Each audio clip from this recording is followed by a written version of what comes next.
Assalamualaikum warahmatullahi wabarakatuh. Halo semua, kembali lagi di channel Reder Manhwa. Kali ini Mimin akan membawakan sebuah komik baru yang berjudul Lahirnya Sang Penyihir Bencana. Tanpa basa-basi lebih jauh, mari kita masuk ke ceritanya. Cerita dimulai. Di pagi itu, terdengar para pelayan begitu sibuk untuk menyiapkan semua makanan yang sangat mewah. Mereka menyiapkan semua itu untuk merayakan keberhasilan yang dicapai oleh seorang anak bangsawan. Dengan bangganya mereka berkata, "Wahai Tuan Muda, kami mengucapkan kata selamat kepada Anda karena Anda telah menerima rekomendasi untuk memasuki Royal Academy pada usia Anda yang masih 10 tahun." Tepat di sampingnya, seorang pelayan wanita berkata, "Tuan Muda, karena ini adalah hari bahagia, maka aku telah menyiapkan semua makanan yang paling Anda sukai sebagai hadiah kami kepada Anda." Diketahui anak yang sangat jenius itu bernama Ishak von Gitti, dan dia adalah putra pertama dari keluarga bangsawan yang sangat terkenal pada wilayah itu. Namun Ishak sangat terkejut ketika melihat seseorang yang membawakan sebuah kado kepadanya. Saat mendengar Ishak yang bertanya untuk apa yang memberikan kado itu, orang itu berkata, "Tuan Muda, anakku bisa sembuh karena dirimu yang telah membawakan obat-obatan kepadanya. Jadi ini adalah rasa terima kasihku kepadamu." Diketahui lelaki itu bernama Hans, dan dia adalah seorang pelayan yang sudah bekerja kepada keluarga Goethe dalam waktu yang sangat lama. Sambil tersenyum, Ishak pun mengatakan kalau dia akan menerima hadiah itu dengan senang hati. Dan di saat yang bersamaan, terdengar langkah kaki telah berjalan menuju ke arah Ishak sambil memanggilnya sebagai kakak. Dengan memainkan alat musiknya, ia pun mengatakan kalau dia sudah membuatkan sebuah lagu untuk merayakan keberhasilannya. Melihat kedatangannya, Hans berkata, "Tuan Muda, apakah kau tahu kalau kemampuan bermusik Jonas sangatlah luar biasa? Bahkan para musisi di istana sama sekali tidak berhenti untuk memberikan pujian kepadanya." Terlihat Ishak langsung tersenyum ketika mengetahui kalau adik kecilnya sudah sangat mahir memainkan alat musik. Lalu ia pun meminta kepada Jonas untuk menyanyikan sebuah lagu yang sudah ia ciptakan sebelumnya. Dengan suara yang begitu merdu dan juga petikan kecapinya, suaranya langsung bergema memenuhi ruangan itu dengan begitu indah. Bahkan siapapun yang mendengarnya pastinya merasakan sebuah kedamaian dan juga ketenangan yang sangatlah luar biasa.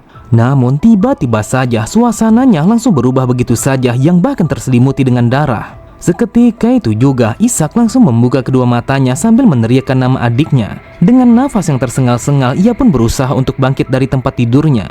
Ishak berpikir entah mengapa sebuah mimpi yang seperti itu telah terbayang sampai berulang-ulang kali di dalam ingatannya. Setelah menarik nafas panjangnya, Ishak berkata, "Dasar bodoh, aku sama sekali tidak akan bisa untuk kembali ke masa lalu yang seindah itu."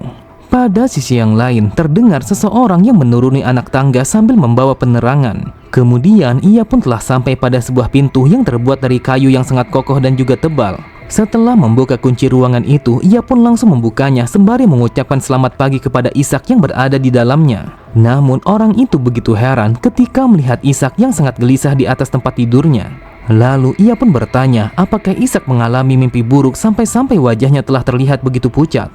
Ishak berkata, "Lukas, aku baru saja memimpikan masa lalu, dan itu adalah waktu yang berada pada sekitar 20 tahun yang lalu." Terlihat Lukas hanya tersenyum, lalu ia berkata, "Tuan Muda, itu adalah kenangan yang sangat lama. Tetapi daripada kau merenungkan kenangan itu, akan lebih baik kalau dirimu menikmati hidangan ini terlebih dahulu." Di saat itu ia telah menyiapkan semangkuk sup, sepotong keju, lalu sepotong roti dan juga makanan enak yang lainnya. Setelah meletakkan makanannya, Lukas kembali berkata, "Tuan Muda, setelah Anda selesai makan, maka kita akan melanjutkan latihan pedang yang sudah kau lewatkan kemarin."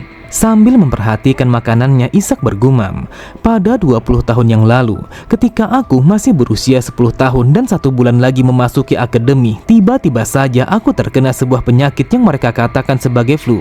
Namun anehnya penyakit itu telah bertahan di tubuhku selama 3 bulan. Dan ketika aku tidak menunjukkan tanda-tanda kesembuhan, ayahku sang kepala keluarga langsung memanggil seorang cendekiawan yang berasal dari Magic Tower. Namun sang kepala keluarga begitu heran ketika cendekiawan itu yang mengatakan kalau Ishak telah memiliki kondisi tubuh yang spesial. Orang itu berkata, "Seperti yang kau ketahui, setiap makhluk hidup akan memiliki wadah mana tersendiri, dan mana akan bersirkulasi pada kecepatan yang sesuai dengan ukuran wadah yang ia miliki. Akan tetapi, sirkulasi yang dimiliki oleh putramu sama sekali tidaklah normal. Yang aku rasakan, kecepatan sirkulasinya sangatlah cepat dan juga membahayakan. Jika situasinya tetap saja seperti ini, maka aku bisa memastikan wadah mana yang ia miliki akan hancur." Setelah mengingat akan hal itu, Ishak bergumam, kebenaran yang kucoba untuk abaikan pada akhirnya telah menjadi kenyataan. Dan mana yang berada di dalam tubuhku langsung bergejolak dengan sangat hebat yang seakan-akan seperti sebuah bendungan yang telah rusak. Lalu semua mana yang berada di dalam tubuhku langsung bertabrakan dengan mana yang berada di luar sehingga menimbulkan rasa sakit yang sangatlah luar biasa. Bahkan tanpa aku sadari, tabrakan dari kedua mana langsung menciptakan sebuah ledakan yang sangatlah mengerikan. Lalu akibat ledakan mana, beberapa dari pelayanku telah mati dengan cara yang mengenaskan ketika mereka berada di sekitarku. Meskipun situasinya menjadi tenang di dalam beberapa waktu, akan tetapi tanpa adanya peringatan, manaku akan meledak begitu saja. Oleh sebab itu, semua orang di dalam istana merasa cemas ketika mereka berada di sekitarku. Mereka tidak tahu kapan waktunya manaku akan meledak lagi. Dan pada akhirnya, tanpa aku kehendaki, aku pun telah menghancurkan tangan kanannya adik kecilku, yang mana tangan itu selalu saja ia gunakan untuk bermain musik. Karena aku merasa frustasi dan juga merasa bersalah, aku pun meminta kepada ayahku untuk dikurung di bawah istana. Aku meminta kepadanya untuk dikurung pada sebuah tempat yang sama sekali tidak ada satu orang pun yang bisa mendekatiku. Aku rasa hal ini telah terjadi pada usiaku yang sudah menginjak 15 tahun. Hal itu aku lakukan karena aku tidak ingin ada orang lain yang terluka lagi karena aku. Namun tiba-tiba saja Ishak sangatlah terkejut ketika mendengar Lukas yang terbatuk-batuk di belakangnya. Tanpa pikir panjang, ia pun langsung memalingkan pandangannya ke arah belakang untuk mencari tahu apa yang terjadi kepada Lukas. Akan tetapi Ishak langsung menyipitkan kedua matanya ketika menyadari kalau Lukas batuk darah. Melihat itu, Ishak berpikir kalau itu adalah salah satu gejala yang disebabkan oleh keracunan mana. Sambil menuntun tubuh Lukas, Ishak berkata, "Sudah pasti kau mengalami batuk darah karena dirimu sudah terlalu lama berada di sekitarku. Jadi kau harus beristirahat terlebih dahulu setidaknya selama 1 bulan." Dengan santainya Lukas berkata, "Jika aku tidak ada di dekatmu, lantas siapa lagi yang akan menjaga Tuan Muda? Selain itu juga, bukankah kau sama sekali tidak memiliki seorang teman? Tuan Muda, meskipun kau telah mengalami puluhan kali ledakan mana, akan tetapi tidak ada satu helai rambut pun yang terlepas dari kepalaku. Jadi kau tidak usah mengkhawatirkanku dengan berlebihan." Ishak berkata, "Lukas, apakah kau sadar hanya dengan 1 kali kesalahan saja, maka hal itu akan bisa membuatmu kehilangan segalanya?" Kemudian sambil berpaling, Ishak pun meminta kepada Lukas untuk pergi meninggalkannya karena ia ingin melakukan meditasi. Terlihat Lukas hanya tersenyum karena ia menyadari kalau Ishak sangat khawatir kepadanya. Lalu ia berkata, "Wahai Tuan Muda, ini merupakan suatu kebahagiaan untuk bisa melayani Anda sampai sejauh ini." Waktu pun terus berjalan dan tidak terasa 1 tahun sudah terlewati. Terlihat Ishak langsung terdiam ketika ia menyadari kalau dia telah berada di meja makan. Namun yang membuatnya tidak bisa mengatakan sepatah kata pun adalah ketika ia menyaksikan semua pelayan yang terkapar dengan tubuh yang bersimbah dengan darah. Bahkan adiknya Yonas telah berteriak kesakitan ketika tangannya yang telah terluka setelah terkena ledakan mana. Tepat di belakangnya, seorang pelayan yang terkapar berkata, "Lukas, akhirnya kau sudah kembali setelah sekian lama." Benar saja, terlihat Lukas langsung berjalan menuju ke meja makan yang datangnya dari dalam kegelapan. Namun Ishak merasakan kalau Lukas telah memancarkan aroma darah yang begitu menyengat. Sambil tertawa, Lukas berkata, "Wahai Tuan Muda, sudah sangat lama kita berdua tidak bertemu." Seketika itu juga, Ishak langsung membuka kedua matanya dengan wajah yang benar-benar sangatlah terkejut. Namun akhirnya ia pun menyadari kalau apa yang ia lihat hanyalah sebuah mimpi yang sudah berulang selama puluhan kali. Ishak bergumam, ketika Lukas mengalami batuk darah, dia tidak pernah lagi mengunjungiku, entah itu mengantarkan makanan ataupun mengajarkan teknik berpedang selama 1 tahun. Dan aku baru saja mendengar kematiannya dari ayahku beberapa hari yang lalu. Ketika aku mengetahuinya, tanpa ku sadari manaku langsung meledak begitu saja.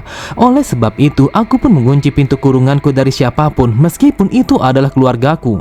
Seharusnya aku menjaga jarak dari siapapun, dan juga seharusnya aku tidak boleh terikat kepada siapapun.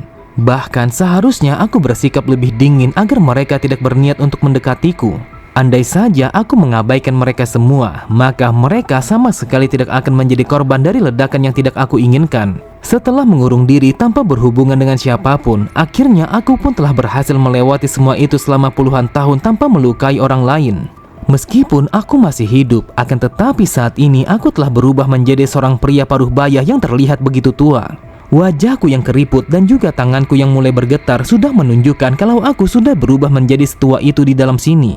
Namun aku harus tetap melihat ke arah depan. Selama 30 tahun aku hidup di bawah tanah, aku pun mengabdikan diriku sendiri untuk mempelajari ilmu magic, yang mana hal itu untuk mengatasi kondisi tubuhku yang spesial seperti ini. Tetapi pada akhirnya tidak ada lagi yang bisa aku pelajari dari semua buku yang berada di dalam sini. Jadi yang tersisa hanyalah intuisi dan juga inspirasi. Sambil menarik nafas panjangnya, Ishak berkata, "Dirimu yang memulai perjalanan dan juga dirimu yang sangat kesepian. Mampukah kau berdiri sendiri di hadapan sesuatu yang tidak terhingga, di dalam dunia sepi yang mana hanya ada mana dan juga dirimu sendiri? Jadi kau harus sadar dengan dirimu sendiri." Waktu pun terus berjalan dan akhirnya aku pun telah berhasil menemukan sebuah petunjuk untuk mengatasi kondisi tubuhku. Namun Ishak begitu heran ketika menyadari kalau setiap roti yang ia terima sudah berjamur. Ia pun bertanya-tanya apakah ada sebuah masalah yang terjadi kepada keluarganya. Ishak berkata, meskipun bahan-bahan yang aku perlukan untuk penelitian telah datang secara bergantian, namun entah mengapa makanannya selalu saja berjamur seperti ini. Tetapi aku tidak menyangka kalau usiaku saat ini sudah menginjak 71 tahun. Dan itu artinya aku sama sekali tidak pernah lagi melihat dunia luar selama 56 tahun. Tepat di luar ruangannya terdengar seseorang yang berjalan menuruni anak tangga. Dan itu adalah seorang pria tua yang wajahnya mulai berkerut. Kemudian orang itu berkata, "Kakak, aku adalah Yonas. Apakah kau sudah bangun?" Sontak Ishak sangatlah terkejut. Ia tidak menyangka kalau Yonas akan datang menemuinya untuk yang pertama kalinya. Sambil berjalan menuju ke arah pintu, Ishak pun menanyakan untuk apa ia datang menemuinya. Ia menanyakan hal itu kepada Yonas karena ia menyadari kalau hal itu hanya akan membahayakan adiknya sendiri untuk yang kedua kalinya. Ketika mendengar Yonas yang meminta izin untuk masuk, Ishak pun langsung memintanya untuk berbicara di balik pintu. Sambil bersandar di balik pintu, Ishak pun menanyakan bagaimana kabarnya adiknya itu. Yonas berkata, "Kakak, apakah kau tahu kalau ini adalah hari peringatan untuk kematian ayah kita?" Terlihat Ishak langsung terdiam, wajahnya menjadi sedih karena ini adalah kabar yang benar-benar mengguncangnya. Lalu ia pun menanyakan bagaimana ayahnya bisa meninggal. Yonas kembali berkata, "Ceritanya sangatlah panjang dan aku harus memulai ceritanya dari peristiwa yang terjadi pada 30 tahun yang lalu." Di saat itu Yonas menceritakan segalanya yang ia ingat dari cerita yang sudah tersimpan begitu lama. Dan di saat yang bersamaan Ishak pun mendengarkan cerita adiknya dengan begitu tenang karena yang diceritakan oleh adiknya bukanlah sebuah cerita yang menyakitkan. Seketika itu juga Ishak pun merasakan kalau dia telah kembali ke masa lalu yang seakan-akan kalau dia telah hidup di dalam cerita adiknya. Beberapa saat kemudian Ishak berkata, "Yonas, aku harus mengakui kalau dirimu memang memiliki sebuah bakat untuk bercerita sampai-sampai aku bahkan lupa waktu." Sambil tersenyum Yonas berkata, "Jika aku tahu kalau itu adalah bakatku, maka aku akan berkelana untuk menjalani kehidupan sebagai seorang penyair. Tetapi mungkin saja aku akan merasa kesusahan untuk berkelana karena aku hanya memiliki satu tangan." Terlihat Ishak langsung terdiam karena ia teringat kalau dialah yang membuat Yonas kehilangan tangan kanannya. Bahkan Ishak sangatlah terkejut, jantungnya berdebar ketika mendengar Yonas yang kembali berkata, "Kakak, apakah kau tahu ayah dan ibu dan juga kami semua sangat benci kepadamu." Di saat itu Ishak merasakan kalau dia benar-benar tidak bisa mengucapkan sepatah kata pun. Ia menyadari semua itu telah terjadi karena dialah yang menyebabkan semua bencana di dalam keluarganya. Namun Ishak kembali terdiam ketika Yonas yang melanjutkan kata-katanya, "Meskipun kami benci, akan tetapi kami juga sangat merindukanmu. Bahkan kami juga benar-benar sangatlah mencintaimu yang bahkan tidak bisa digambarkan oleh apapun. Kakak, untuk yang terakhir kalinya, bisakah kau mengizinkanku untuk melihat wajahmu karena aku tidak pernah melihatmu lagi selama puluhan tahun?" Saat terjadinya peperangan, sebuah gate telah terbuka. Dan di saat itulah para monster yang belum pernah kami lihat langsung menyerang wilayah ini. Selain itu juga faksi radikal dari agama baru dan juga kekejaman yang mereka lakukan langsung melanda tanah ini. Sekarang setidaknya untukmu, pada kehidupanmu yang tersisa, aku berharap kalau dirimu akan hidup dengan nyaman. Seharusnya aku datang lebih awal agar aku bisa melihatmu untuk yang terakhir kalinya. Terlihat darah segar mulai mengalir memasuki ruangan Ishak dengan melewati celah pintu.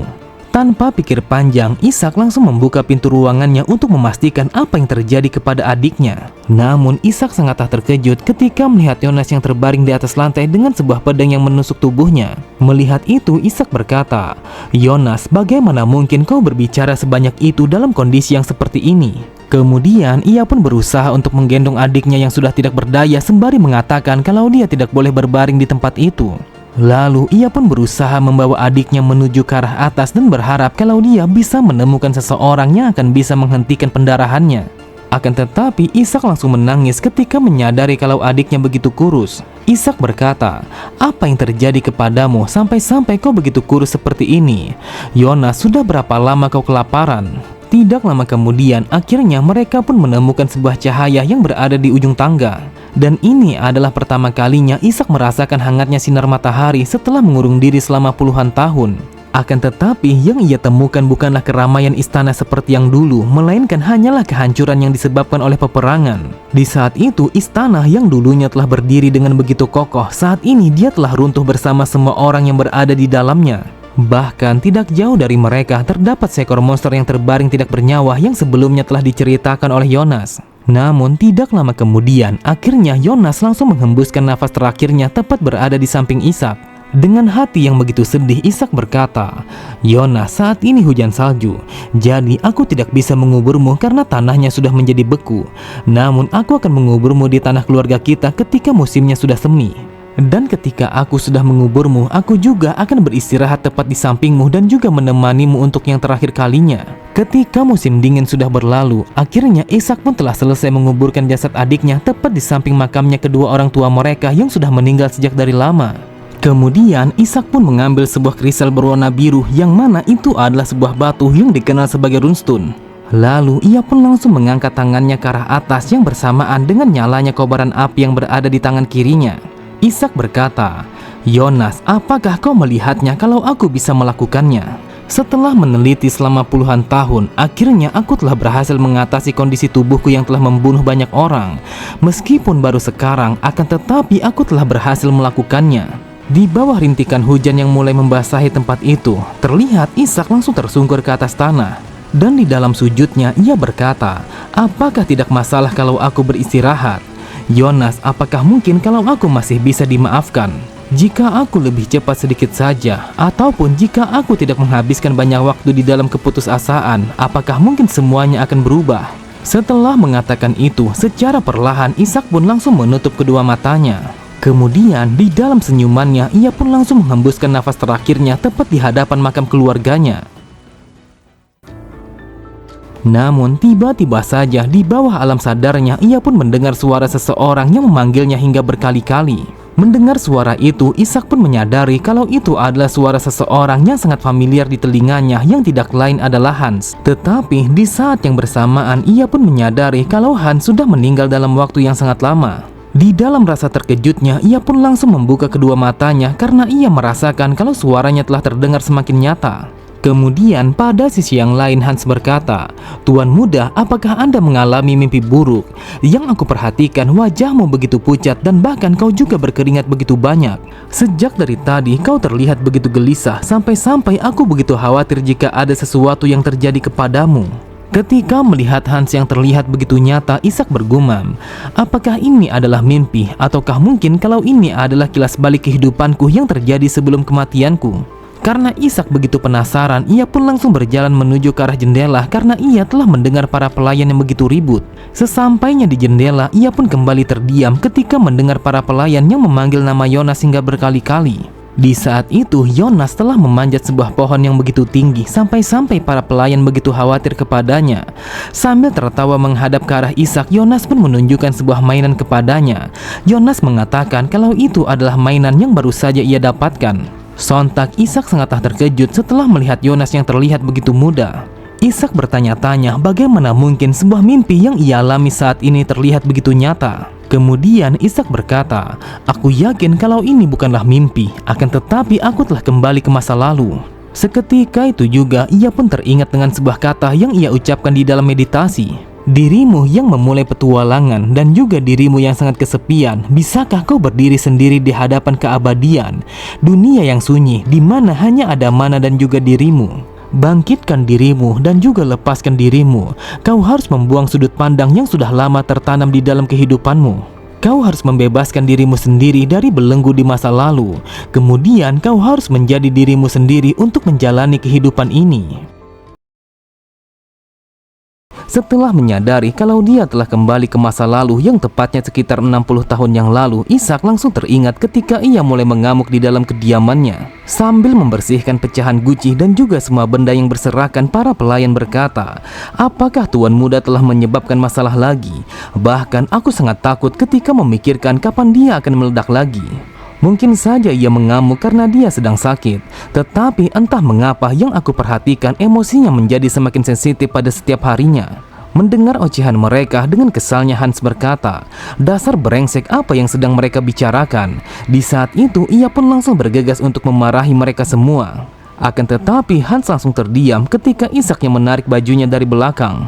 Dengan tatapan mata yang merasa bersalah, Ishak berkata, "Mereka semua sama sekali tidaklah bersalah. Lagi pula apa yang mereka katakan memanglah benar. Jadi kau juga harus berhenti untuk menemuiku. Apakah kau sadar kalau dirimu terluka di hari ini karena dirimu telah berada di sekitarku?" Terlihat Hans hanya bisa menarik nafas panjangnya ketika menyadari kalau Ishak telah menyalahkan dirinya sendiri.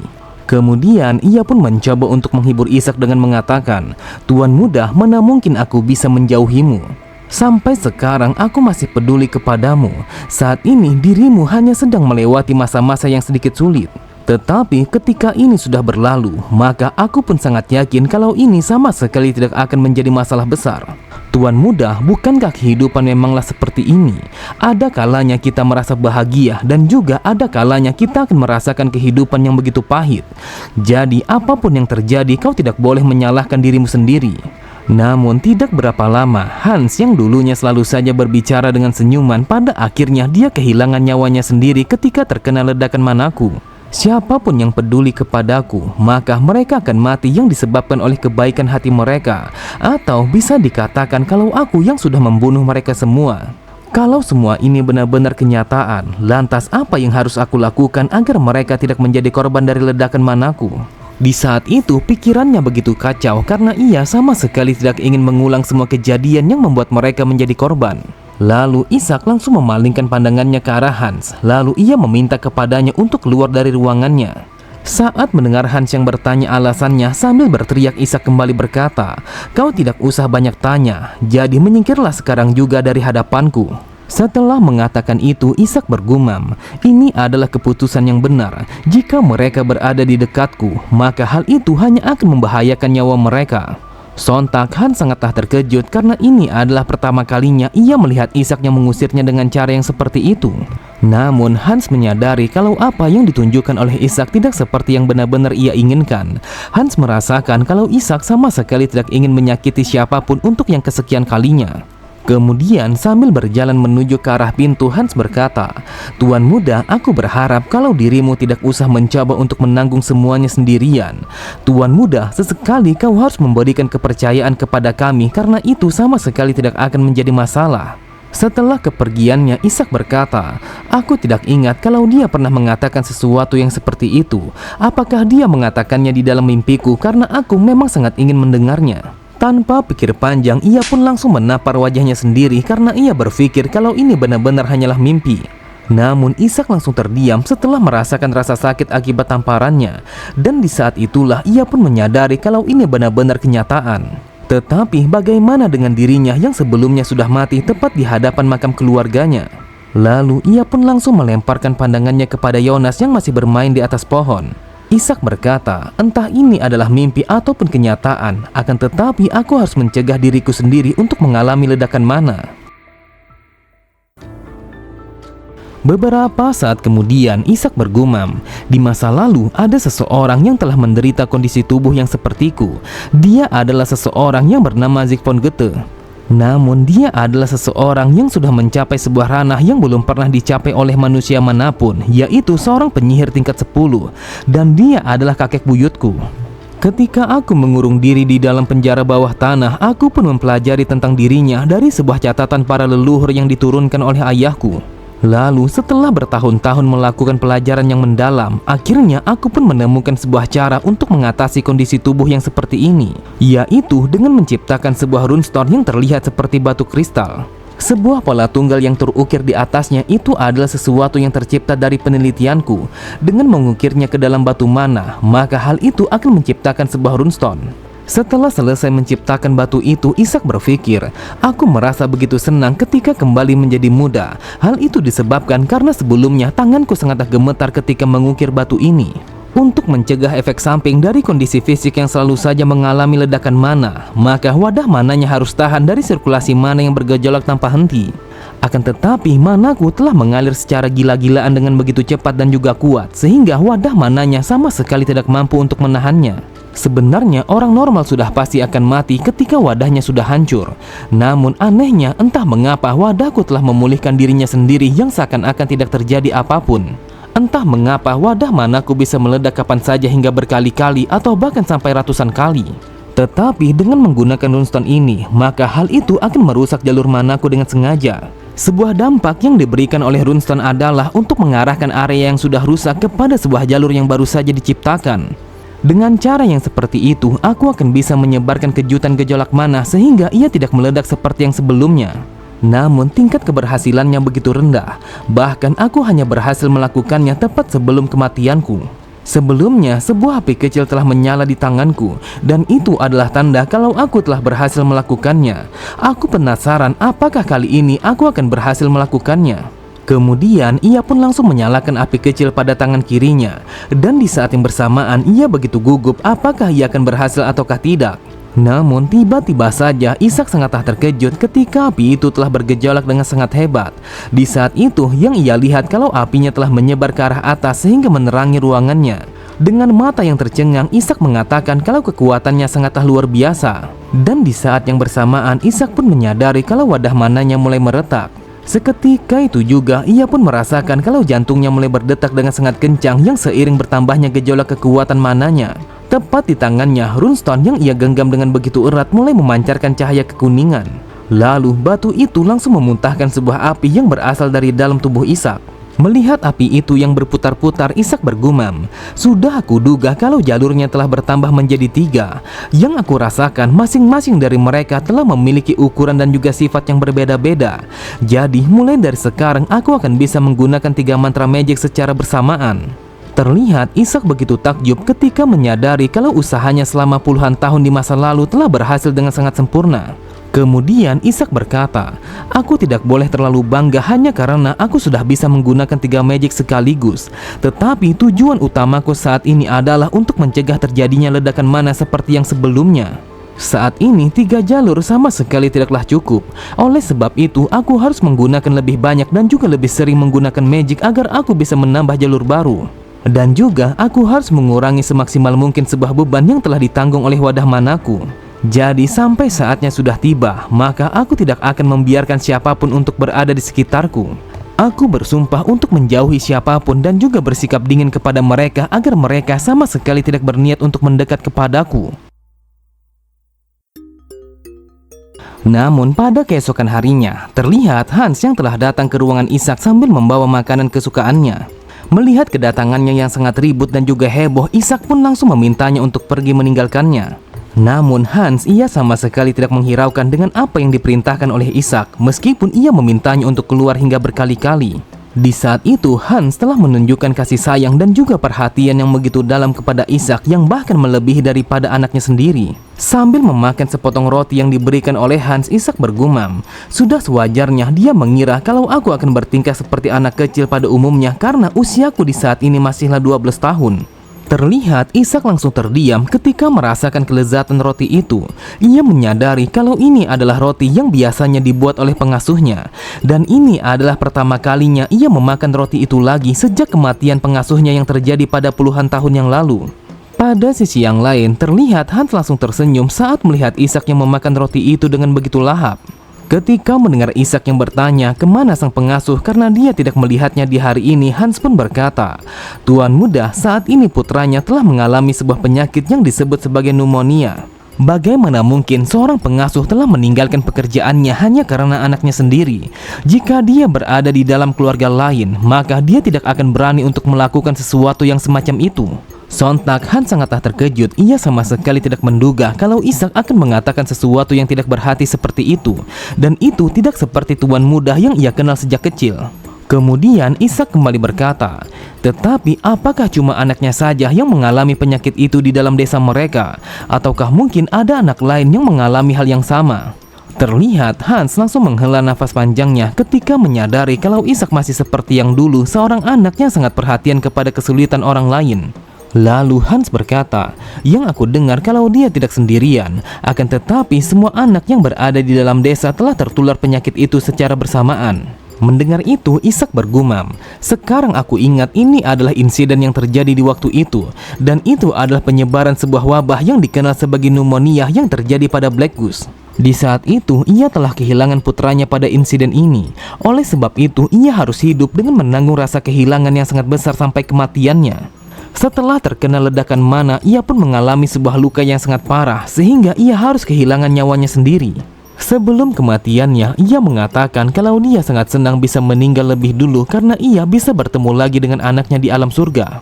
Setelah mengingat akan hal itu, Ishak berpikir kalau dia tidak ingin jika pengasuhnya akan mengalami sesuatu yang seperti itu.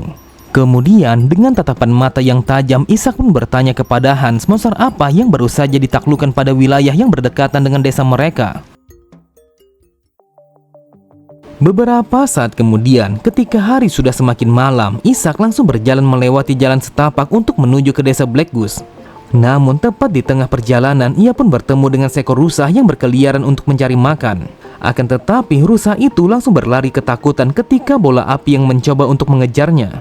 Sambil berjalan melewati semak-semak, Ishak berkata, "Awalnya aku berpikir kalau itu adalah serigala, namun ternyata itu hanyalah seekor rusa." Di saat itu, ia berjalan memasuki hutan lebat sambil membawa perlengkapan yang benar-benar ia butuhkan.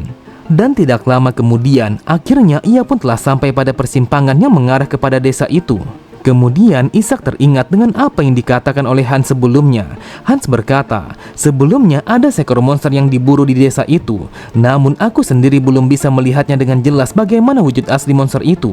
Tetapi dulunya aku telah melihat seseorang dari Magic Tower telah datang ke tempat ini untuk membeli monster itu yang bertujuan untuk bahan penelitian.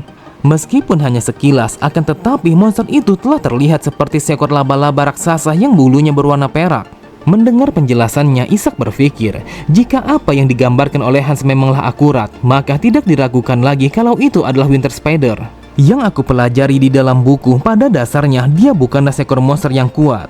Namun mereka akan membentuk sebuah koloni yang sangat besar karena mereka memiliki tingkat perkembangbiakan yang sangatlah luar biasa. Akan tetapi yang menjadi masalah sebenarnya adalah mana yang dimiliki oleh monster itu. Apabila kita terpapar mana mereka dengan kepadatan yang begitu tinggi, maka kita akan mengalami keracunan mana, yang mana hal itu akan bertindak seperti sebuah racun yang membunuhmu secara perlahan. Setelah mengingat akan hal itu, ia pun menemukan sebuah tanaman herbal yang telah tumbuh di pinggir jalan. Lalu tanpa pikir panjang, ia pun langsung mengambil tanaman itu dengan secukupnya. Ishak bergumam, "Aku yakin anak-anak yang berada di dalam desa sudah pasti mereka mengalami keracunan mana yang dipancarkan oleh Winter Spider. Akan tetapi pada wilayah ini mereka sama sekali tidak memiliki pengetahuan tentang keracunan mana. Itulah sebabnya mereka mengatakan kalau ini adalah pneumonia. Saat ini tanaman herbal yang aku kumpulkan seharusnya sudah cukup. Jadi jika aku memberikan kepada anak-anak, sudah pasti gejalanya akan mereda. Namun efek penyembuhan dari herbal ini hanyalah sementara. Oleh sebab itu, untuk mencegah kambuhnya penyakit mereka, maka kita harus memberantas Winter Spider sampai habis. Sebenarnya aku bisa saja meminta tolong kepada orang tuaku, akan tetapi ayahku biasanya telah ditempatkan pada benteng perbatasan. Sedangkan ibuku, dia telah berkelana mengitari benua ini untuk mencari obat-obatan yang akan bisa menyembuhkanku. Jika aku hanya diam sambil menunggu kedatangan mereka, maka hidupnya anaknya pengasuh akan kembali dalam situasi yang sangat berbahaya." Setelah berjalan cukup lama, akhirnya Ishak pun telah sampai di desa Black Goose yang jaraknya cukup jauh dari kediamannya. Lalu ia pun berjalan menuju sebuah rumah yang merupakan tempat tinggal pengasuhnya. Dan di dalam sana, terlihat pengasuhnya begitu sedih ketika melihat anaknya yang bernama Hinder hanya terbaring di atas tempat tidur. Namun wanita itu begitu heran ketika mendengar seseorang yang mengetuk pintu rumahnya. Tanpa pikir panjang, ia pun langsung membukanya sembari menanyakan siapa sebenarnya yang bertamu di malam hari. Akan tetapi wanita itu sangatlah terkejut ketika menyadari kalau seseorang yang berkunjung ke rumahnya di malam hari adalah Ishak. Setelah membuka maskernya, Ishak berkata, "Nani, yang aku perhatikan, sepertinya kau terlihat begitu kelelahan." Sambil membersihkan tubuh Ishak, Nani berkata, "Tuan muda, apa yang kau lakukan di tengah malam seperti ini?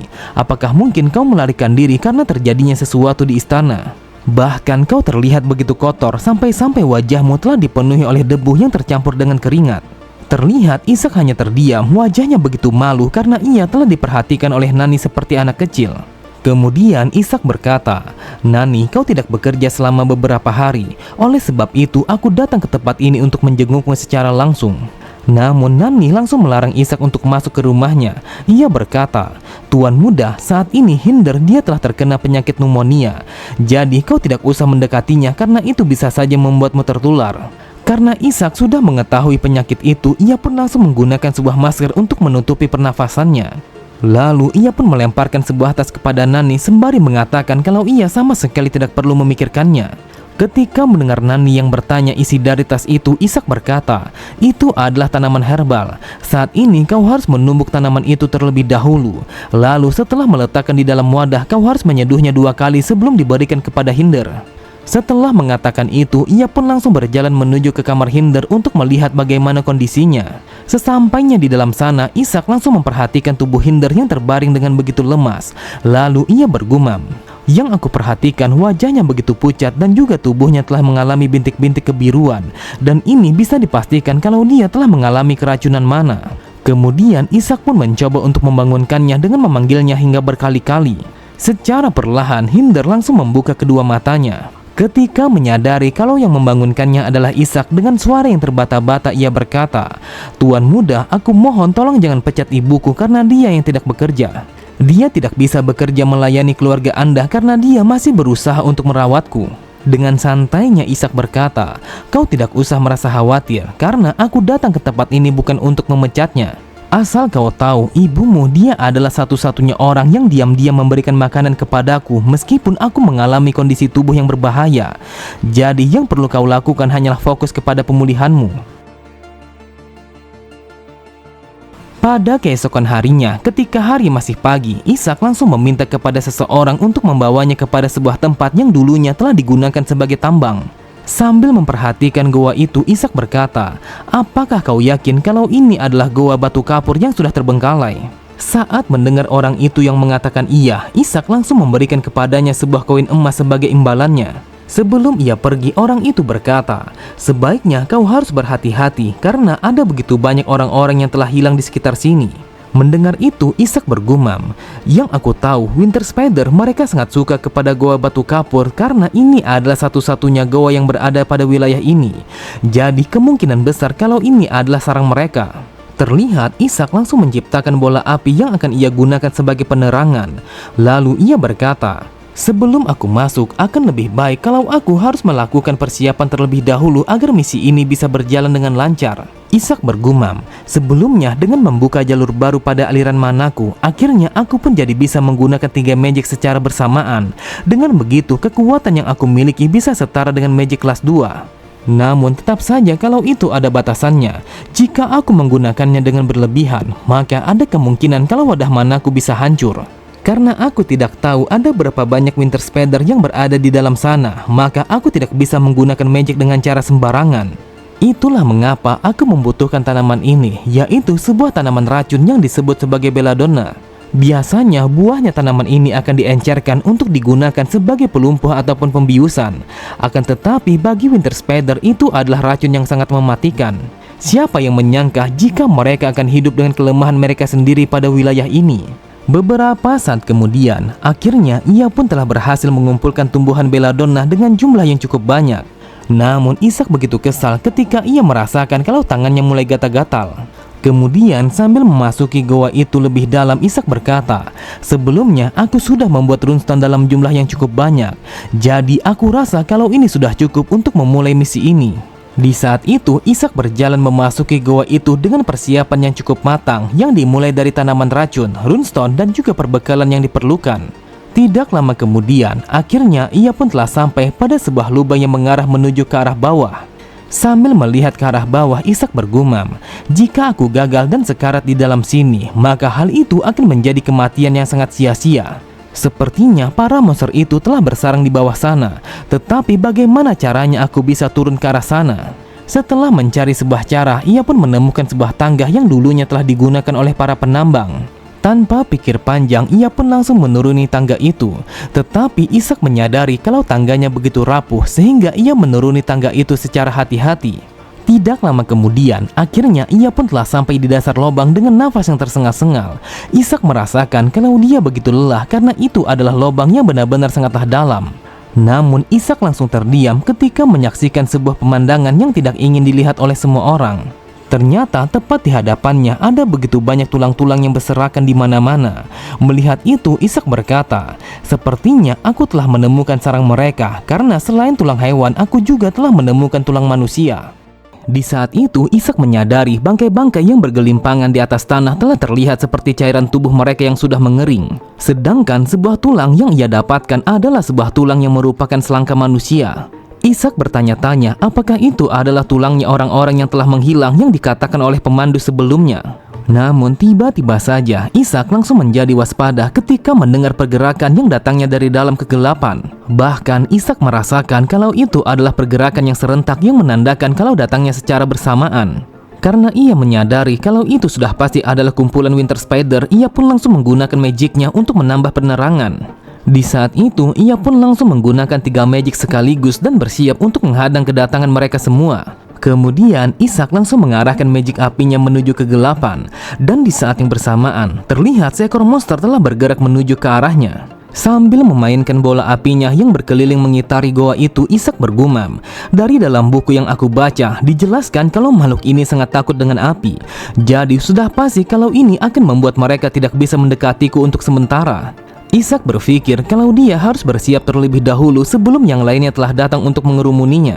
Di saat itu, persiapan yang dilakukan oleh Ishak adalah dengan memakai sebuah masker untuk menutupi pernafasannya. Lalu ia meletakkan tanaman belladonna tepat di samping tempat duduknya. Kemudian Ishak langsung mengarahkan telunjuknya kepada tanaman itu, dan di saat yang bersamaan tanaman itu langsung terbakar begitu saja. Seketika itu juga tanaman belladonna langsung menyebarkan asap hijau yang memenuhi goa itu. Dan itu adalah asap yang menjadi sebuah racun yang sangat mematikan kepada Winter Spider. Benar saja, terlihat semua monster yang mencoba mendekat kepada Ishak langsung menggeliat setelah mencium asap itu. Bahkan hanya dalam hitungan detik mereka semua langsung tersungkur di atas tanah dalam kondisi yang sama sekali tidak berdaya. Karena mereka sudah menjadi lemah, Ishak pun mengatakan kalau ia akan memulai perburuan di saat itu juga. Kemudian Ishak teringat ketika ia masih muda. Di saat itu ia sedang mengerjakan sebuah penelitian tentang kondisi tubuh dirinya sendiri. Namun Ishak langsung menghentikan pekerjaannya ketika mendengar keributan tepat di halaman rumah mereka. Lalu ia pun berjalan menuju ke jendela untuk mencari tahu apa yang terjadi di luar sana. Di sana yang ia lihat ada seorang laki-laki yang menyampaikan keluh kesahnya kepada sang kepala keluarga dengan nada yang begitu tinggi. Di saat itu yang ia lihat ada seorang laki-laki yang menyampaikan keluh kesahnya kepada sang kepala keluarga. Dengan nada yang begitu tinggi, orang itu berkata, "Apa sebenarnya yang kau lakukan sehingga semuanya menjadi kacau seperti ini? Sekarang aku mempertanyakan penguasa tanah ini, entah mengapa dia telah gagal melindungi rakyatnya sendiri. Bagaimana mungkin kau mengabaikan desa Black Goose yang telah mengalami wabah mematikan seperti itu?" Mendengar keributan itu, Ishak langsung berpaling menuju ke mejanya untuk melanjutkan pekerjaannya. Dengan kesalnya ia berkata, "Karena suaranya begitu ribut, sebaiknya aku meminta kepada pengurus rumah untuk menaikkan jendelanya." Namun Ishak berpikir kalau dia akan lebih baik untuk pindah pada sebuah ruangan yang berada di bawah tanah. Ia memilih tempat itu karena suasananya begitu sunyi tanpa adanya gangguan dari orang lain. Dengan berada di bawah tanah, maka ia akan bisa memusatkan semua perhatiannya pada penelitian kondisi tubuhnya. Ishak berkata, "Selagi aku melakukannya, sebaiknya aku harus melapisi dindingnya dengan menggunakan dimetritium. Karena itu adalah sebuah mineral dengan ketahanan magic yang begitu tinggi, sehingga ia akan bisa membantu mempersiapkan diri terhadap kemungkinan ledakan mana." Hans, bagaimana menurutmu? Apakah hal itu akan berjalan dengan baik sehingga tidak ada orang lain yang akan menjadi korban? Akan tetapi belum sempat ia melanjutkan kata-katanya, tiba-tiba saja Ishak pun menyadari akan sesuatu.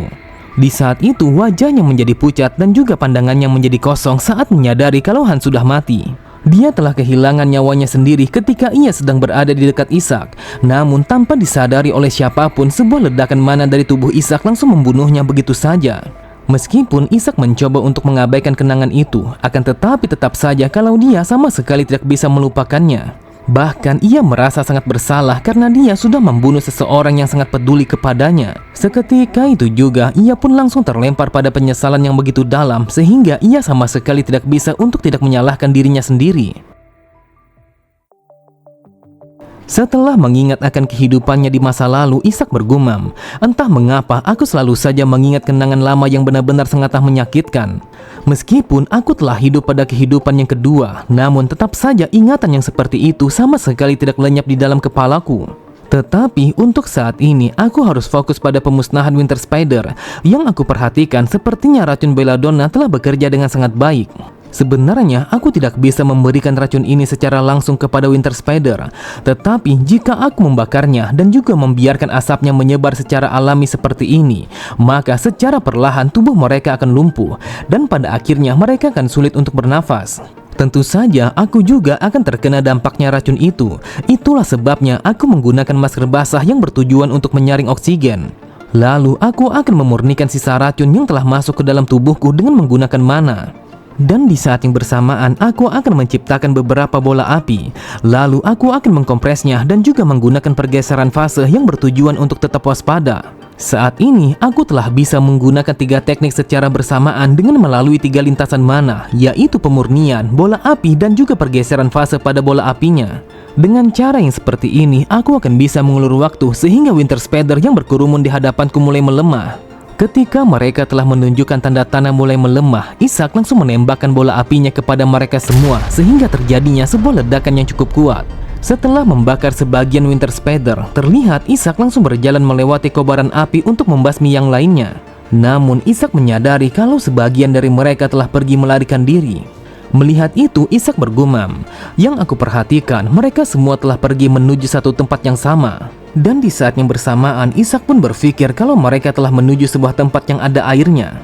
Tanpa pikir panjang, ia pun langsung berjalan memasuki goa itu lebih dalam untuk mengikuti mereka semua. Sambil melepaskan jaketnya, Ishak berkata, "Aku harus bergegas menuju ke tempat itu, karena jika aku tetap saja di tempat ini, maka aku juga akan sulit untuk bernafas." Beberapa saat kemudian, ia pun telah sampai pada sebuah ruangan yang di dalamnya begitu lembab dan juga dingin. Dengan tubuh yang menggigil, Ishak berkata, "Dasar sialan, seharusnya aku tidak melepaskan jaketku karena di dalam sini benar-benar sangatlah dingin." Jujur saja, aku sama sekali tidak menyangka kalau suhunya akan turun hingga sejauh ini, sampai-sampai sebagian air di dalam sini telah membeku. Namun Ishak langsung melemparkan pandangannya pada langit-langit goa itu ketika melihat sesuatu yang sangat menggelikan. Ternyata sesuatu yang ia lihat adalah kumpulan telur yang tergantung tepat di atas kepalanya. Ishak berpikir jika ada telur dengan jumlah yang sebanyak itu, maka bisa dipastikan kalau itu adalah sarang yang didiami oleh sang ratu. Tiba-tiba saja ia pun langsung terdiam ketika mendengar langkah kaki yang bergema dari dalam kegelapan goa itu. Bahkan suaranya telah terdengar semakin nyaring yang menandakan kalau dia telah berjalan dengan semakin dekat. Namun Ishak belum bisa memastikan dari mana asalnya suara itu, karena sebuah tempat yang ia masuki telah memiliki rongga-rongga yang begitu gelap dan juga dalam. Setelah berkeliling memperhatikan semua ruangan, akhirnya Ishak pun menemukan sebuah lubang yang menjadi asalnya suara langkah itu.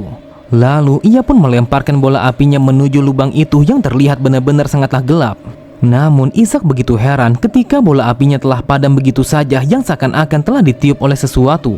Ishak bertanya-tanya apa sebenarnya yang telah terjadi sampai-sampai bola api yang ia perkuat dengan mananya telah padam dengan begitu mudah. Ketika Ishak sedang memikirkan situasinya, tiba-tiba saja seekor laba-laba yang sangat besar telah berjalan tepat di atas kepalanya dan bersiap untuk melahapnya. Menyadari akan hal itu, Ishak langsung melompat ke arah samping ketika laba-laba itu yang mencoba untuk melahap kepalanya dengan menggunakan gigi tajamnya. Di saat itu, Ishak telah terhempas ke atas tanah dengan cukup keras sehingga ia pun merasakan rasa sakit yang sangatlah luar biasa. Dengan wajah yang begitu panik, Ishak bergumam, "Dasar sialan, entah mengapa firasatku sama sekali tidak pernah salah. Saat ini, seekor monster yang aku hadapi tidak lain adalah ratunya Winter Spider." Tidak seperti Winter Spider yang biasanya, sang ratu dia memiliki ketahanan terhadap api dan juga ia mampu menghembuskan udara yang terasa seperti es. Itulah mengapa mereka dinamakan sebagai laba-laba musim dingin. Terlihat laba-laba itu langsung bergerak menuju ke arah Ishak dengan kecepatan yang tidak terlalu cepat. Menyadari akan hal itu, Ishak langsung menembakkan bola apinya untuk menghentikan pergerakannya. Terdengar beberapa ledakan api telah menghantam tubuhnya laba-laba itu dengan begitu telak. Akan tetapi tetap saja hal itu sama sekali tidak akan mempan untuk membunuhnya. Melihat itu, Ishak berpikir, sudah aku duga kalau itu tidak mempan kepadanya, meskipun aku sudah menembaknya dengan bola api hingga berkali-kali. Tetapi aku bersyukur kalau pergerakan makhluk ini tidak terlalu gesit karena ia memiliki sebuah tubuh yang cukup besar. Namun tiba-tiba saja ia merasakan kalau kepalanya mulai pusing dan juga tubuhnya yang mulai melemah. Setelah mengetahui kalau tubuhnya sudah mencapai batasannya, ia bergumam, ini adalah tubuh bocah yang berusia 12 tahun tanpa adanya pengalaman di dalam pertarungan. Lagi pula hal ini sangatlah wajar karena aku telah begadang pada sepanjang malam untuk mempersiapkan akan hal ini. Bahkan aku juga telah menggunakan banyak magic pada setiap harinya untuk melatih diriku sendiri. Kemudian Ishak langsung mengambil sebuah skop yang sebelumnya ia bawa dari rumah. Ishak berpikir kalau itu akan menjadi sebuah senjata yang sangat berguna jika ia mengalami situasi yang berbahaya. Turan berpikir meskipun dia adalah sang ratu, namun tetap saja dia hanyalah seekor hewan yang tergolong dalam kelompok arachnida. Terlihat Ishak langsung melemparkan renselnya kepada laba-laba itu untuk mengalihkan perhatiannya. Dan di saat yang bersamaan renselnya langsung membeku begitu saja. Lalu laba-laba itu langsung menghancurkannya hingga berkeping-keping sehingga pecahannya telah menyebar kemana-mana. Namun Ishak langsung mengambil kesempatan itu untuk melancarkan sebuah serangan dengan menggunakan senjatanya. Di saat itu Ishak mengetahui di mana titik lemah yang biasanya dimiliki laba-laba pada umumnya. Benar saja, Ishak langsung menggunakan senjatanya untuk menyerang salah satu mata laba-laba itu. Seketika itu juga laba-laba itu langsung berteriak kesakitan ketika Ishak yang menekan senjatanya untuk menancapkan lebih dalam. Kemudian ia pun langsung melepaskan genggamannya untuk melancarkan sebuah serangan pada sisi yang lainnya. Setelah terjatuh ke atas lantai, ia pun bergerak menuju ke arah perut karena itu adalah sebuah area yang paling lemah. Namun laba-laba itu telah bergerak dengan begitu ganas sampai-sampai Ishak sama sekali belum bisa menjangkau titik lemahnya. Sambil berpegangan pada salah satu dari kakinya, Ishak bergumam, jika aku ingin hidup, maka aku harus bertahan dengan sekuat mungkin. Saat ini akurasi seranganku masih sangat kurang untuk bisa mengenainya. Bahkan aku juga tidak memiliki sebuah peluang untuk menembakkan bola api dengan cepat. Meskipun aku beruntung dan berhasil mengenainya, akan tetapi aku tidak bisa memberikan serangan fatal pada seekor makhluk yang sangat tahan terhadap api. Jika memang seperti itu, maka yang perlu aku lakukan adalah menyerangnya dengan jarak yang sedekat mungkin. Di saat itu, ia pun menciptakan sebuah bola api yang sangat berbeda daripada yang sebelumnya, dan itu adalah bola api yang bentuknya seperti bola dunia. Kemudian, ia pun langsung memadatkan bola api itu hingga berkali-kali, sehingga warnanya langsung berubah menjadi api biru yang benar-benar begitu sempurna. Ishak berpikir dengan menggunakan api biru, maka ia akan bisa memberikan sebuah serangan yang sangat fatal kepada monster itu. Tanpa pikir panjang sedikit pun, ia pun langsung menancapkan tangan kirinya tepat di perut monster itu yang bersamaan dengan tembakan bola api yang ia ciptakan. Terlihat laba-laba itu langsung membengkak ketika magic api yang dilancarkan oleh Ishak telah menyebar di dalam tubuhnya. Namun tidak hanya sampai di situ saja, Ishak langsung memadatkan api birunya hingga berkali-kali sehingga kekuatannya telah meningkat secara drastis. Seketika itu juga laba-laba itu langsung berteriak dengan sangat keras ketika merasakan kalau tubuhnya mulai terbakar dari dalam. Bahkan ia pun langsung mengamuk sejadi-jadinya untuk memadamkan api biru yang mulai menembus daging-dagingnya. Tepat di bawahnya, terlihat Ishak masih berusaha untuk menarik tangan kirinya yang masih tertancap di tubuh monster itu. Ishak berpikir jika ia masih berada di dekat monster itu, maka hal itu hanya akan membahayakan dirinya sendiri. Setelah berjuang dengan cukup keras, akhirnya ia pun berhasil melepaskan tangan kirinya. Namun tanpa ia sadari, ia pun langsung terlempar ke belakang sehingga kepalanya telah terbentur bongkahan batu yang begitu runcing. Terlihat Ishak langsung tersungkur ke atas tanah dalam kondisi yang tidak sadarkan diri. Dan di saat yang bersamaan, monster itu telah terbakar dengan begitu ganas sehingga membuatnya langsung mati seketika.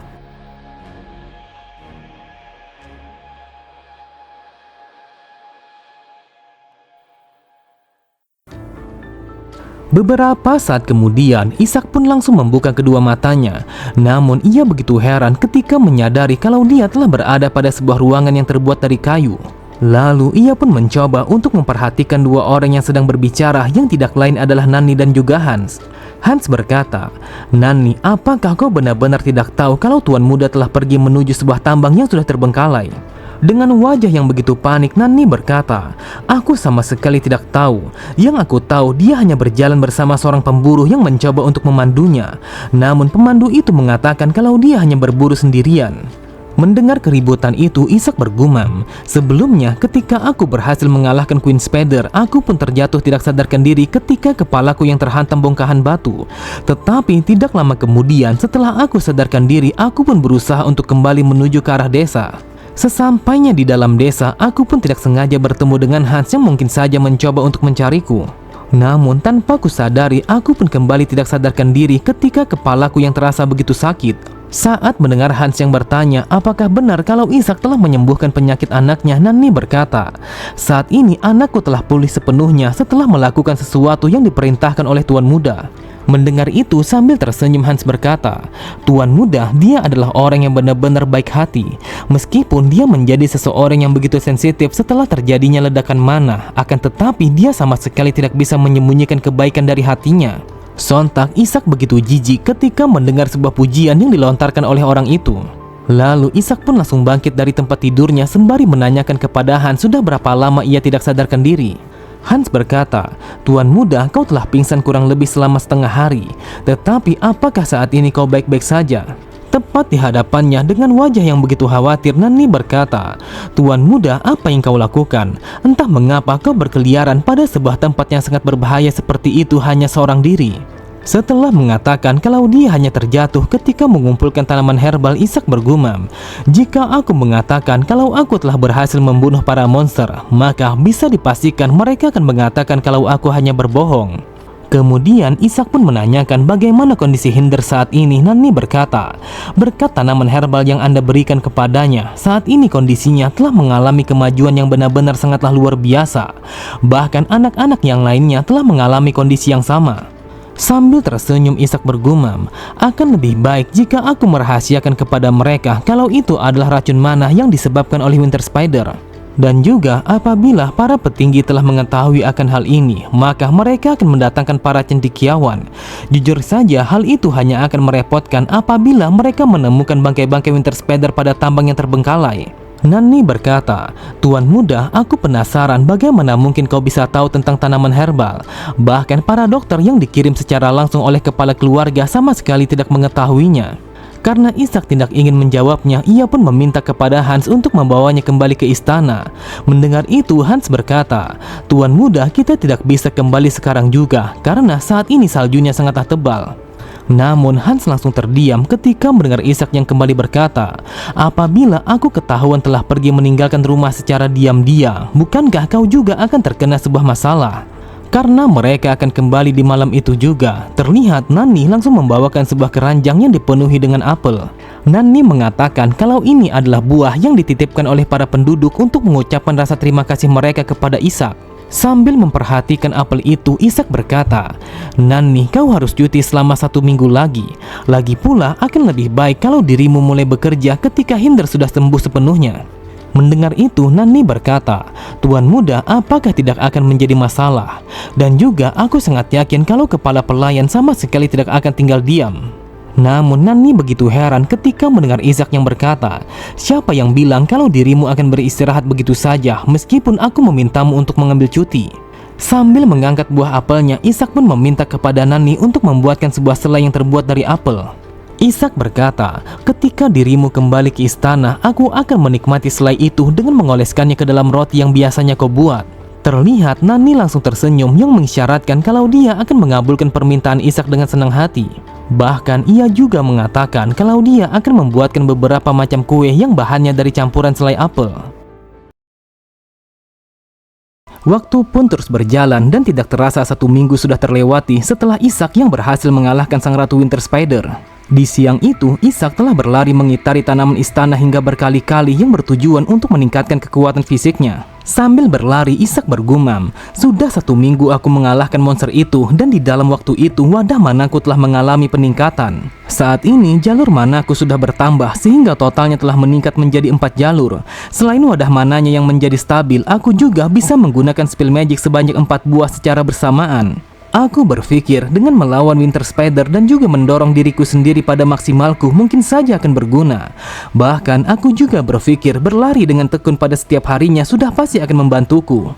Menggunakan sebuah magic sudah pasti akan membutuhkan pemahaman, perhitungan dan juga intuisi. Dan itu adalah tugas yang akan bisa menghabiskan kekuatan mental. Ketika tubuh kita mengalami kerusakan, maka pikiran kita juga akan mengalami kerusakan.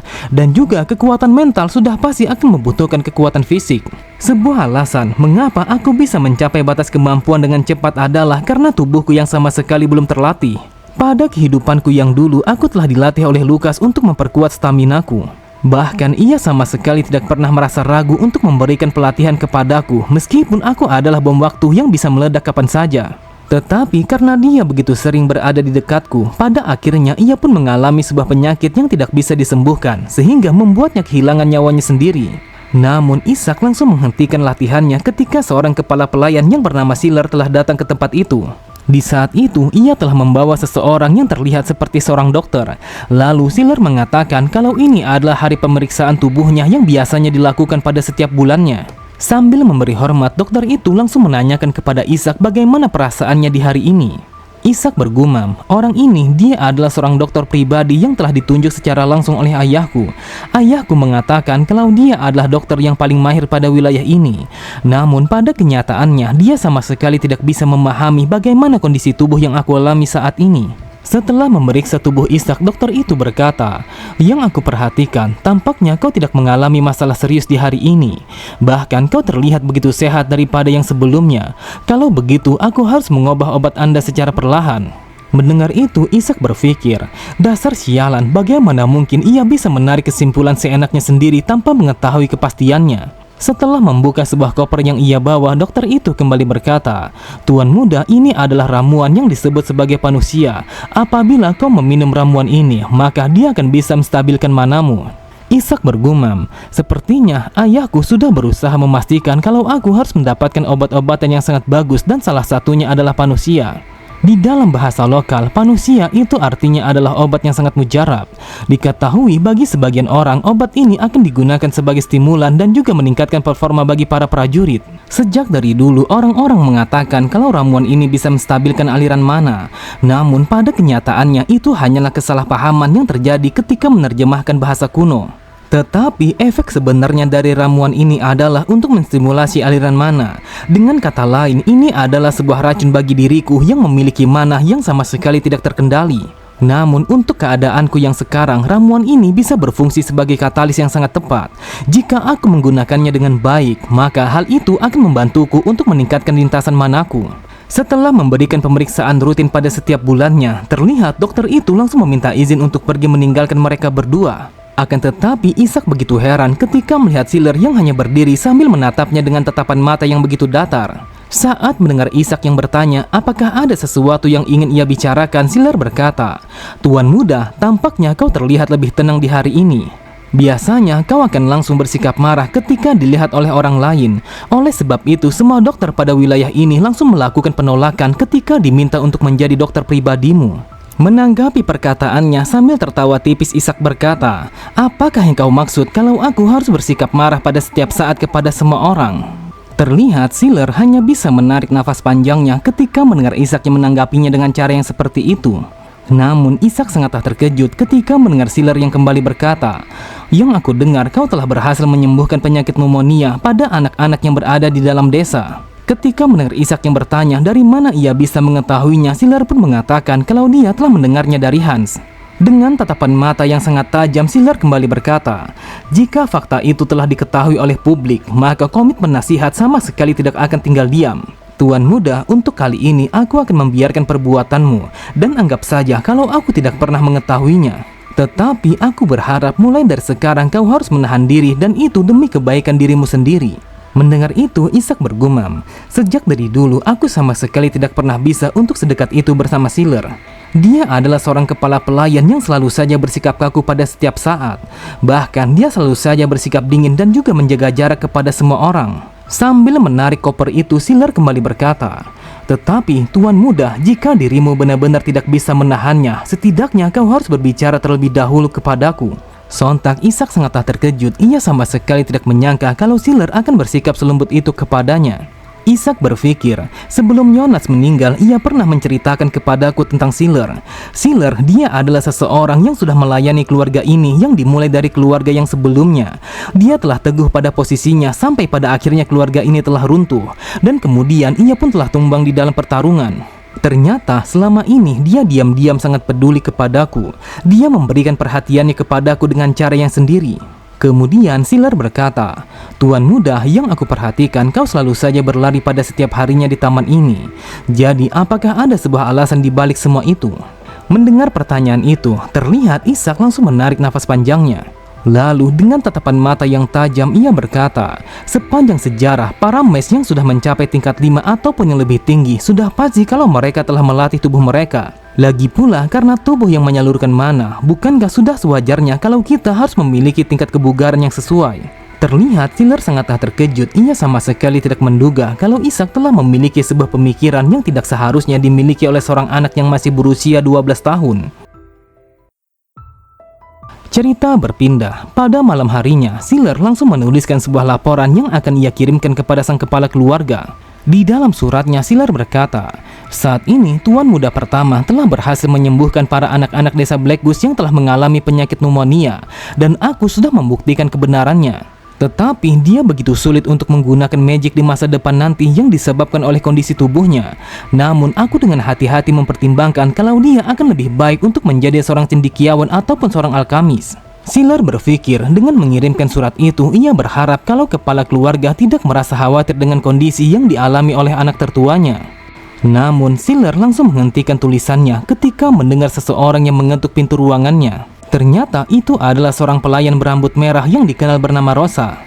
Melihat kedatangan Rosa, Sealer berkata, "Rosa, apa yang kau lakukan sampai-sampai kau mengunjungiku di waktu malam seperti ini?" Dengan wajah yang begitu panik, Rosa berkata, "Aku minta maaf karena aku sudah mengganggu waktu Anda. Tetapi ada seorang pelayan yang telah menghilang dan dia adalah Anet. Anet, dia adalah gadis baik yang sama sekali tidak pernah absen di dalam pekerjaannya selama 3 tahun ini. Tetapi sampai saat ini dia belum kembali. Aku sangat khawatir kalau ada sesuatu yang telah terjadi kepadanya. Saat ini pikiranku begitu jahat karena entah mengapa aku merasakan kalau dia telah diculik oleh seseorang." Pada keesokan harinya, setelah menyelesaikan tugas, terlihat para pelayan telah berkumpul di ujung taman. Mereka berkumpul untuk membahas tentang penghilangnya para pelayan yang lainnya. Kemudian salah satu dari mereka berkata, "Bukankah hal ini sangatlah aneh? Bagaimana mungkin 3 pelayan telah menghilang begitu saja hanya dalam waktu tidak lebih dari 2 bulan?" Dengan santainya, seorang pelayan laki-laki yang bernama Bill berkata, "Apa yang kau pikirkan? Apakah kau tidak sadar kalau ini bukanlah tempat yang bagus untuk ditinggali? Di sini cuacanya sangatlah buruk karena kita telah berada di utara. Terlebih lagi, para bandit dan juga para monster telah berkeliaran pada sepanjang waktu, dan itu adalah fakta yang sebenarnya." Mendengar itu, Margaret berkata, "Setidaknya Anet dia bukanlah seseorang yang akan menghilang tanpa berpamitan kepada kita. Bukankah dia bekerja dengan sangat keras untuk membayar pengobatan orang tuanya?" Sambil tertawa, Bill berkata, "Aku yakin kalau dia sudah sangat muak kepada ayahnya yang sakit itu. Ataukah mungkin kalau dia telah kabur bersama seorang laki-laki yang ia cintai?" Terlihat Rosa sangatlah marah sembari mengatakan kalau orang itu harus menjaga ucapannya. Menanggapi amarah Rosa, Bill kembali berkata, "Meskipun aku hanya bercanda, akan tetapi aku memiliki sebuah teori. Aku berpikir mungkin saja menghilangnya mereka semua karena disebabkan dark magic." Ketika mendengar mereka yang bertanya apa yang ia maksud, Bill pun mencoba untuk menjelaskan dengan berkata, "Bukankah keluarga ini mereka adalah salah satu dari keluarga Mes? Ditambah dengan kondisi Tuan Muda yang saat ini sedang sakit. Jika dirimu adalah seorang kepala keluarga, apakah kau tidak berpikir untuk menggunakan magic apapun agar dirimu bisa menyembuhkan anakmu yang sedang sakit?" Sambil berteriak, Rosa berkata, "Apa yang kau katakan? Apakah kau ingin mengatakan kalau mereka dikorbankan untuk kesembuhan Tuan Muda? Dasar bodoh, jika dirimu tetap mengatakan sesuatu yang tidak masuk akal, maka aku tidak akan tinggal diam." Dengan santainya Bill berkata, "Jika dirimu mengatakan tidak akan tinggal diam, lantas apa yang ingin kau lakukan? Apakah kau tidak berpikir kalau apa yang aku katakan mungkin saja adalah benar?" Di saat itu Rosa menjadi semakin kesal. Ia mengatakan kalau sang kepala keluarga bukanlah seseorang yang seperti itu. Namun tanpa mereka sadari, terlihat sebuah langkah kaki telah berjalan menuju ke arah mereka sembari mengatakan kalau apa yang dikatakan oleh Bill adalah cerita yang sangat menarik. Sontak Bill sangatlah terkejut ketika mendengar sebuah suara yang sangat familiar telah terdengar di belakangnya yang tidak lain adalah Ishak. Sambil tersenyum, Ishak berkata, "Karena itu adalah sebuah cerita yang benar-benar sangatlah menarik. Jadi bagaimana kalau dirimu menceritakannya di dalam ruanganku?" Beberapa saat kemudian, mereka pun telah sampai pada ruangan pribadi Ishak. Dengan wajah yang begitu gugup, Bill berkata, "Semuanya telah bermula pada sekitar 2 bulan yang lalu." Di saat itu, orang pertama yang menghilang adalah Hilda. Kemudian, hanya dalam beberapa minggu, orang kedua yang menghilang adalah Clara. Dan yang terakhir adalah Annette. Sebelumnya, dia mengatakan kalau dia akan pergi menuju misa. Namun, entah mengapa dia sama sekali tidak kembali. Terlihat Ishak hanya mendengarkan setiap kata yang diucapkan oleh Bill. Bahkan Ishak sama sekali tidak melepaskan pandangannya kepada Bill meskipun hanya sesaat. Lalu dengan tatapan mata yang datar, Ishak bertanya bagaimana menurutnya. Melihat tatapannya, Bill bergumam, "Dasar sialan, bagaimana mungkin seorang bocah yang masih berusia 12 tahun telah memiliki tatapan mata yang seperti itu?" Saat melihat Bill yang tidak bisa menjawabnya, Ishak kembali berkata, "Bill, kau boleh jujur kepadaku bagaimana pendapatmu, dan aku akan berjanji kalau aku tidak akan menghukummu." Meskipun Ishak sudah menjamin akan keselamatannya, namun tetap saja ia begitu ragu untuk mengatakannya. Melihat tingkahnya yang begitu gelisah, Ishak berkata, "Apakah menurutmu kalau penyebabnya adalah aku?" Sambil tertawa yang dipaksakan, Bill pun mengatakan kalau itu sudah jelas.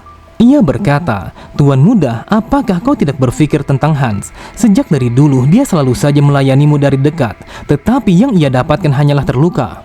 Dia selalu saja merintih kesakitan. Meskipun aku tidak tahu bagaimana kebenarannya, tetapi aku berpikir kalau dia adalah orang yang akan mati dengan tidak tenang."